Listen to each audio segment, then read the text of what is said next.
All right. Hello. Hello. So today we are going to talk about 92% of all millionaires own real estate, right? 92% of all millionaires own real estate. And we're going to talk about why that's important. And we're going to talk about how we can actually build true, true generational wealth today. All right. So let's go ahead and get started. First of all, I'm not saying that we don't want to own stocks, we don't want to own bonds, we don't want to have a savings account. We have to go all in on multifamily. But what I am saying that if you can use both, if you can use those stocks, if you can use those bonds and those savings accounts and all of those items together with multifamily or real estate investing, that you're going to put yourself in a really good situation. So let's go ahead and get started. Now, the first thing that we want to consider is if stocks alone made people wealthy, why do all these millionaires own real estate, right? And this isn't just something that I just tossed out there. There is a study in Forbes 400 that shows that the majority of high net worth people do have real estate in their portfolio. Okay, the majority, not the minority. Now, here's something we often hear, right? We need to go and we need to invest in stocks for 30 plus years, invest in your 401k, invest in a savings account, and over time, over 30 years of our life, 30 years, a long time now, we're going to become wealthy, right? Now, the problem is that with this is that we have wishful thinking. We're hopeful. We're thinking, man, it'd be great if that happened. I'm going to be 60 years old or 70 years old and I'm going to have some wealth and it's going to be just absolutely awesome. But the problem is we're still behind. And do we really want to wait until we're 65 or 70 years old to become wealthy? I mean, what's up with that, right? So we're going to say no to that. So what I want to do is I want to reframe how we view getting wealthy, reframe the steps of this. And so what I'm trying to say is it's not going to be one asset. So what I don't want you to do is you go out here and spend all your money on multifamily and pray that it works out, right? Now you have no safety net. You don't have anywhere for some liquidity, But I'm also going to say that if your stock drops 50% tomorrow, what are you going to do about it? Right? Are you going to be stuck? Because if you're stuck and you have to sell at a loss, that's terrible. It's not where you want to be. So we need to figure out how we're going to use both of those together. Okay. Now, we're going to do this first by breaking down some of the pros and cons of all the assets, right? Of the multiple assets.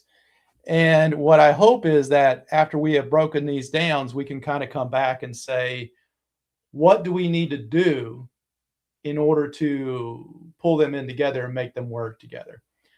So let's talk about stocks to start with. They're easy to get started, right? We can go today, pull out $100, throw it into some brokerage, and we are investing within minutes. You can't do that in multifamily, right? It can be passive. We don't have tenants.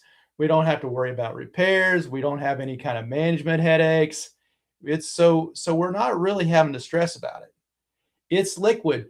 If I have this $100 sitting in this stock today and I need to pull that money out, I can immediately go sell that stock, pull it out at that moment. And if we're talking about the S&P 500 index fund, I'm not going to get into all these other stocks. The S&P 500 index fund, we can see that it has averaged somewhere around 8 to 10% annually over the last 100 years, something like that, right? Now, what are some of the weaknesses? We have no control. I am a passive investor. If my stock drops 50%, I'm out of luck, right? If it goes up 50%, hey, I've done well. I've done well. Volatility. When we go back to 2008, what if we were trying to retire in 2008 and we had all of our money in a 401k? What would have happened? right? We would have been in a terrible, terrible place. So we can suffer through that. Low income, dividends. You may have dividends, but it's not really giving you a lot of money, right? It's not really giving you a lot. And limited tax advantages. There are very few tax advantages when we're talking about stocks. Now, let's go ahead and hop over to the multifamily. What are some of the best things about multifamily? We have control over the asset. It's up to me. So if I go out and I buy a multifamily property and I want to push the value, I've got to find one at the right price. I've got to go in, make the renovations, increase the rents, all of those types of things. I can push it forward, right? Leverage. I could take $100,000 and I can own $1 million asset or a $500,000 asset, right? If we're talking about 20%. Cash flow. I have cash flow coming in from the asset. There's also tax advantages that we're talking about, and we can force appreciation. Now, what are some of the weaknesses? One big one is it does require a skill set. You have to make sure that you learn how to properly use multifamily or how to actually, you got to learn how to buy it. You got to learn how to renovate. You got to learn how to upgrade it, keep the operations and all those things running properly. If you can make all those things work, great. If not, it's something you're going to need to learn. You do require management. Okay. Now, whereas in stocks, you don't necessarily require management, in multifamily or in real estate, you are going to require some sort of management to keep you moving forward. Okay. Now, let's put them side by side. Stocks are passive, multifamily active. Stocks are liquid, multifamily not necessarily liquid or is not liquid. No control over performance in stocks, full control over the value in multifamily. Stocks, market-driven returns. Multifamily, income-driven returns. Stocks have a very low tax benefits. Multifamily have a lot of tax benefits. And no leverage in stocks. If I put 100K in, that's what I'm working with. And in multifamily, if I put 100K in, I could be working with a 500K product. Okay. So we've kind of looked at the side-by-side comparisons here. We know where we're at. One last thing. When we are talking about stocks, we are riding that wave. We're sitting in the car, right? We have no control. But when we're talking about multifamily or when we're talking about real estate, we're driving that car, right? We're taking it right where we want it to go. So keep that in mind as we're going forward. Now, here's the problem when you start talking about stocks only. You have to wait for it to compound. Okay. You're waiting, like we said, 30 years, 40 years, and you're praying that it's going up. You're hoping, you're setting up at night and you're watching that ticker to pray that stock is going to keep going up. It's not going to have a big fall, right? Because what could happen is you could be sitting here for 5 years and all of a sudden it drops back down to where it started. Keep that in mind. You're completely dependent on the market. Now, let's talk about some of the powerful things that we already mentioned in multifamily when we're going to combine these, right? We can increase the rents in multifamily, we can reduce the expenses in multifamily, and we have the ability to improve the operations to get us in a place that we're actually pulling in income and moving forward. All right. Now, here's one last thing when we start talking about this. If I take $100,000 and I put it into a stock and I'm getting 100K, or I'm getting 10% average returns, that's $10,000 a year in growth. No income, no control. And in 10 years, that might be $260,000, right? Before taxes. Now, when we're looking at multifamily, if I've taken that same $100,000, I bought a $500,000 to $1 million asset, and I increased the NOI by, say, 50 to 60K. Let's just use 60K. I have added $1 million in value to that asset. That's the big power of leverage, right? It's the big power of leverage. So let's get back to our original question. Why do 92% of millionaires own real estate? They can control it. They can leverage it. They have tax strategies now, right? They have cash flow, and it accelerates their wealth.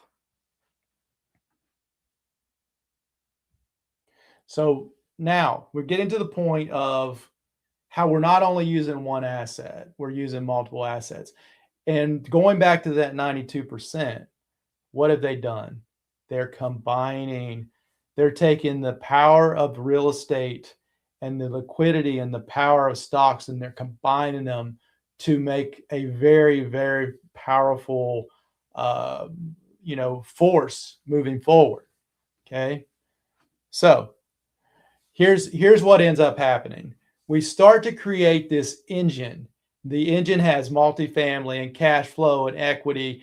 We have a foundation over here of, if we get into trouble, we have a foundation of stocks that hopefully have liquidity and stability. And we have this flywheel of recycling. And, we refinance these multifamily, we're redeploying it. We may be redeploying it into the stocks for a temporary time, right? Or we could be going right into purchasing multifamily. Now we have all these tools that we're using to work together in order to push ourselves forward and to start really building some wealth with a safety net. Okay, that's key.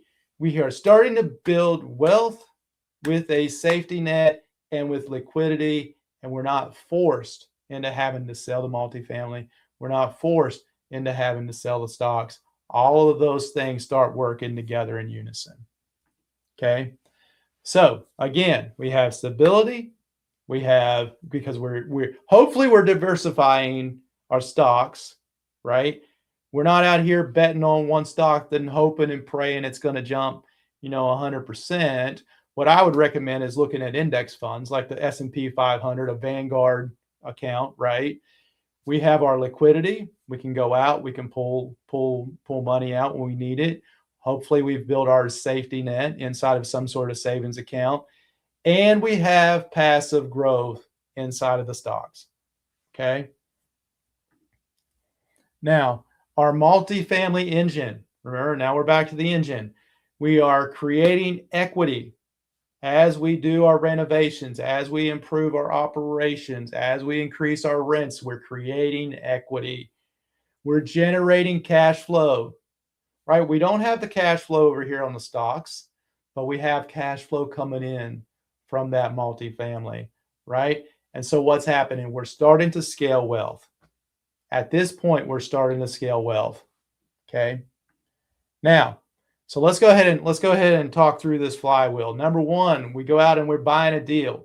Okay, so we're acquiring an underperforming multifamily property. We go out, we increase its NOI. We pull that cash out with a tax advantage. So we refi if we can. We pull out a chunk of change. Maybe we put it in the stocks if we don't have anything else to buy, or if we have another property, we go buy another property. We're working all this together, okay? And we continue moving forward. This flywheel is rolling along at this point, all right? Now, profits from real estate. I'm going to get back to exactly what I just said. On our exit for real estate, if we, let's say we ran out on our balloon payment, we don't want to keep the property, right? And we haven't found anything to go ahead and 1031 exchange. So now we're sitting in a situation where we have to sell the asset. We were going to pull that cash out. This is a perfect opportunity to put it into an index fund or to put it into a good savings account with a high interest return, right? Something that keeps this money moving forward. We keep rolling. And as soon as we find the next multifamily property, we hop in there, we pull it out, we sell those stocks, or we pull it out of that savings account, we take it, we purchase the next multifamily property, and we keep everything moving forward. We're not slowing down. We're not losing over inflation. We're not having any of those issues. Okay. Now, the complete wealth flow. Income. Now, this could be income coming from your salary, your salary profession. It could be income coming from your real estate that you've already built up. Any sort of passive or any sort of income that's coming in. Buy our multifamily, acquire our cash flow and properties, rinse, repeat, force appreciation, extract the equity, throw it into the next thing. Okay. Now, what do we got when we're combining these two paths? We have multiple wealth streams. We're not sitting here with just multifamily. We're not sitting here with just stock, right? Maybe we have a W-2. We've got somewhere between 2 to 3 to 4 wealth streams coming in. And so we start being able to really build something significant, right? We are leveraging inside. We're taking this 100K. We're not using it just to get 10% returns. We're leveraging it to buy these large multifamily properties. And we have 0 points of failure at this point. If this over here starts to fail, we've got these other areas that we're still pulling money from. Okay. That's very, very powerful. Now, risk management. The one thing about stock is we have liquidity and safety, right? We have a safety net over here that if we need cash, we could sell, where we're not able to do that with multifamily. All right. But we're continuing to work through this growth engine and we're still moving along very securely. Now, here's what I want you to think about too. If we have 100K invested in stock and we have done it for over 10 years at a 10% return, we're talking 260K, right? Let's say we've pulled this money out and now we throw it over into multifamily 1 year. And we purchase a 500K property. Again, it's very, very possible you could turn that into another 500 to $1 million. And as you're combining and moving these two things along, these little growth spurts turn into like an elevator versus a straight line that you see in stock. Okay. Now, again, we've said that money is working in two systems. There's two big mistakes that I find, right? The stock can be too slow. Like I said, it could take you 30 years in order to get yourself in a good situation. That's one mistake. The second mistake is that if you go all in on the real estate, it's possible that you have no liquidity. Okay. So it's really powerful when you start combining the two of these together and moving forward. Now, we can 100% build great wealth when we start looking at these two things together. And what I want to leave you with is this. Why do 92% of millionaires invest also in real estate? It's because they have safety. They have the ability to exponentially grow their returns using multifamily. They have the ability to control it. They also have the ability to go out here and be liquid when they need it. And together, we have built a very, very powerful engine that over time will significantly improve your wealth with a very good safety net. Hope you all enjoyed that, and I shall talk to you later. Thank you very much. Goodbye.